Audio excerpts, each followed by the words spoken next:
I woke up with a tube in my chest, 3 ribs broken, and a machine breathing for me. And the first thing I heard wasn't, "You're going to be okay." It was this: "Your sister came, signed a financial waiver, and left." 20 minutes. That's how long she stayed while I was fighting to stay alive. 20 minutes to walk into a hospital room, make sure she wouldn't be responsible for a single bill, and disappear. 5 days later she came back, smiling, calm, asking if I'd been discharged yet. And that's when everything started to unravel. My name is Alara Voss. I'm 29 years old. And this is the story of how my own sister tried to kill me for $2 million, and how I made sure she lost everything. Let's go back to the night it started. Tuesday, late March. I just finished a brutal 12-hour shift at the clinic. Flu season, understaffed, chaos as usual. I was exhausted but on autopilot, driving the same road I'd driven 1,000 times. Route 7, dark, winding, familiar. I reached the first sharp curve past the old bridge. I tapped the brakes. Nothing. Pressed harder. Still nothing. The pedal dropped straight to the floor like it wasn't connected to anything. That moment, when your brain refuses to accept what your body already knows, that was the moment I realized I wasn't going to stop. I pumped the brakes again and again. Dead. The curve rushed toward me. I jerked the wheel, aiming for the edge, but there was no real shoulder, just gravel and a metal guardrail. The impact sounded like the world tearing open. Glass exploded. Metal screamed. And inside my chest, crack, then another, then another. 3 clean breaks. I felt them. When everything went quiet, I was hanging sideways in my seatbelt, blood in my mouth, lungs barely working. A paramedic appeared in the shattered window. I couldn't hear him properly, just fragments. Punctured lung, stay with us.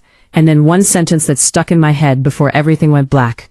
Someone already called her sister. I remember thinking, Margot's coming, I'll be okay. That was the last time I trusted her. I woke up 31 hours later, white ceiling, fluorescent lights, silence. No flowers, no family, no sign that anyone had been there at all. Just a nurse adjusting my IV. Her name was Colleen. She told me the truth without sugarcoating it. Your sister came the first night, signed a financial release, and left.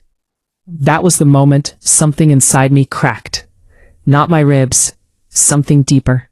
At first, I tried to rationalize it. Maybe she panicked. Maybe she didn't understand. Maybe. Then my friend Danny showed up. He's a mechanic.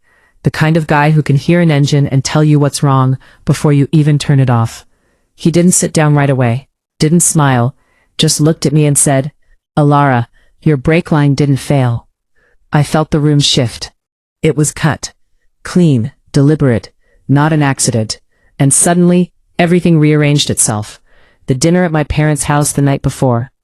The car sitting in the driveway. My sister being there. Then came the second blow. A lawyer, not mine, hers. The woman managing my grandmother's trust walked into my hospital room with a briefcase and a question. Did you know your sister asked how to declare you legally incapacitated? That's when I learned the truth. My grandmother left behind a trust worth $2.3 million. Half already distributed. The other half, my half, coming on my 30th birthday. Less than a year away. Unless I was declared unable to manage it. Then Margot could take control. So let's put it together. My brakes were cut. I almost died. 2 days later, my sister starts asking how to legally control my money. That wasn't coincidence. That was a plan. And the deeper we dug, the worse it got. Receipts, camera footage, phone records, a $34.99 tool purchased days before the crash, on her card. That number stuck with me. $34. That's what my life was worth. But the truth? It wasn't about hate, it was about desperation. Her husband was drowning in debt, millions, failing business, and one ultimatum. Fix it, or I'm gone. And she chose her solution. Me. From that moment on, I stopped being a victim. I became patient, strategic, quiet. I disappeared, changed location, cut contact, let her panic, let her talk, let her build her own lies, and then, I waited. For the perfect stage, the gala, her biggest night, her audience, her performance. 200 people, lights, attention, control. She stood on that stage in a red gown, smiling like nothing was wrong, talking about family, about love, about how she'd been by my side every day, every single day. I sat there silent, watching, and when she was done, I handed her an envelope. Inside it, everything. Proof, receipts, footage, truth. I didn't raise my voice, didn't make a scene. I just said, read it. And for the first time in her life, she couldn't perform. Because she knew. I knew. What happened next? She broke. Not gracefully, not quietly, publicly, messily, loud enough for everyone to hear. And just like that, the story she controlled for years was gone. After that, everything fell apart fast. Police got involved. Charges were filed. Her husband filed for divorce. Her reputation collapsed. Her inheritance frozen. And me? I didn't feel like I won. I felt like I survived. Because the truth is, you don't celebrate when someone you once loved destroys themselves. Even if they tried to destroy you first. Months later, I got my share of the trust. $1.15 million. I used part of it to build something meaningful. Something real. Something she never understood. And the rest? I protected, the way I should have protected myself sooner. Because here's the truth no one tells you. Family can be the safest place in your life, or the most dangerous. And if someone is using that word, family, to control you, manipulate you, or harm you, you don't owe them loyalty. Owe yourself boundaries. I still remember her as the girl who once protected me. But I also remember the woman who stood in the dark, with a tool in her hand, and chose not to. Both are real, but only one defines who she became. And me? I chose something different. I chose to live. The night of the gala didn't end when my sister ran out of that room. That was just the moment everything finally started collapsing. I didn't chase her. I didn't need to. For the first time in my life, Margot wasn't ahead of the story. She was running from it. The ballroom stayed frozen for a few seconds after she left. 200 people. Not one of them speaking. Not one of them moving. Because everyone had just seen something they couldn't unsee. The mask slip. I remember standing there, oddly calm. Not shaking. Not crying. Just empty. Like my body had finally realized the fight was over. Helen leaned toward me and said quietly, "It's done." But she was wrong. It wasn't done. It was just getting started. The next morning at exactly 9:12 a.m., my phone rang. Unknown number. I answered. "Miss Voss?" "Yes. This is Detective Harris with the Millbrook Police Department. We'd like you to come in and give a formal statement." That was the moment it became real. Not a suspicion. Not a theory. A case. I went in that afternoon, sat in a quiet room with gray walls and a recorder on the table. And for the first time, I said everything out loud. The accident. The brake failure. The hospital. The trust. The receipts. The gala. When I finished, the detective didn't say much. He just nodded once and said, "We already have most of this. What we needed was you." By the end of that week, Margot was officially charged with reckless endangerment. 2 weeks later, that charge changed. Attempted murder. The forensic report confirmed it. The cut on the brake line matched the tool purchased on her card. Clean, intentional, no room for interpretation. They also pulled Brett into it. Because of course he wasn't innocent. He never was.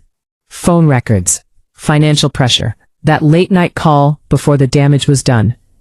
He denied everything at first. Then couldn't recall. Then asked for a lawyer. 3 days later, he filed for divorce. Didn't even warn her. Didn't try to fix anything. Just left. I heard later from my cousin that Margot sat on the front steps of her house with the divorce papers in her hands for almost an hour.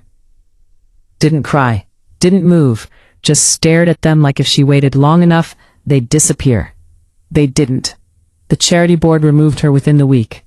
Quietly, formally, no drama, just a letter. "Thank you for your service." That was it. Years of building an image, gone in a paragraph. And the trust? frozen, immediately. Helen handled that part personally. She filed a petition under a clause my grandmother had written years ago, something none of us ever thought would matter. If one beneficiary intentionally harms another, they lose everything. No loopholes, no second chances. Didn't just fail to get my share. She lost hers too. I remember asking Helen, did Grandma really think this could happen? And Helen said something I'll never forget. Your grandmother understood people better than they understood themselves. The trial didn't happen right away. Cases like this take time, months, sometimes longer. Margot was released on bail. She moved into a small rental on the other side of town, alone. No husband, no friends, no audience. And that's the part no one talks about. What happens when someone who lives for attention is left with silence? I got a letter from her about 3 weeks later. No apology, of course not. Just 9 sentences. Short, flat, tired. I didn't plan it for months. I planned it in one night. He said he was leaving. I panicked. That doesn't make it right. But I wasn't always this person. That line stayed with me. I wasn't always this person. And the worst part, she was right. Because I remember her. Before all of this. I remember being 10 years old, sitting on the floor of her room while our parents fought in the kitchen, glass breaking, voices yelling, and Margot putting headphones over my ears, sitting next to me, holding my hand, telling me, just listen, I've got you. That version of her was real, just like the version who cut my brakes. People like to believe someone is either good or bad, but the truth is, sometimes they're both. And sometimes, they choose which one they become. 6 months later, I went back to work. Same clinic, same routine. The receptionist handed me a coffee and said, "Welcome back. We missed you." No drama, no pity, just normal. And I didn't realize how much I needed that until I had it. On my 30th birthday, the money came through, $1.15 million.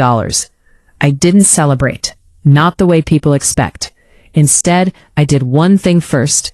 I set up a scholarship in my grandmother's name for nursing students, people who actually show up when it matters, because that's what she valued. And now, so do I. My parents came to see me once everything settled. Not to defend her, not anymore, just to sit, to admit they were wrong. I didn't forgive them right away. Maybe I still haven't fully, but I let them start again, slowly, carefully. Because trust isn't something you restore with words. It's something you rebuild with time. As for Margot, she's still waiting. For trial, for a verdict, for whatever comes next. I don't follow the updates closely anymore. Not because I don't care, but because I finally understand something important. Closure doesn't come from what happens to them. It comes from what you choose for yourself. And I chose this. Peace, distance, truth. I still think about her sometimes. Not the woman in the courtroom, not the one in the driveway, the girl with the headphones, the one who once protected me. I carry her memory, but I don't let it rewrite what happened, because loving who someone used to be doesn't mean you ignore who they became. And that's the ending no one expects. I didn't win. I didn't lose. I survived. And sometimes, that's the strongest ending there is.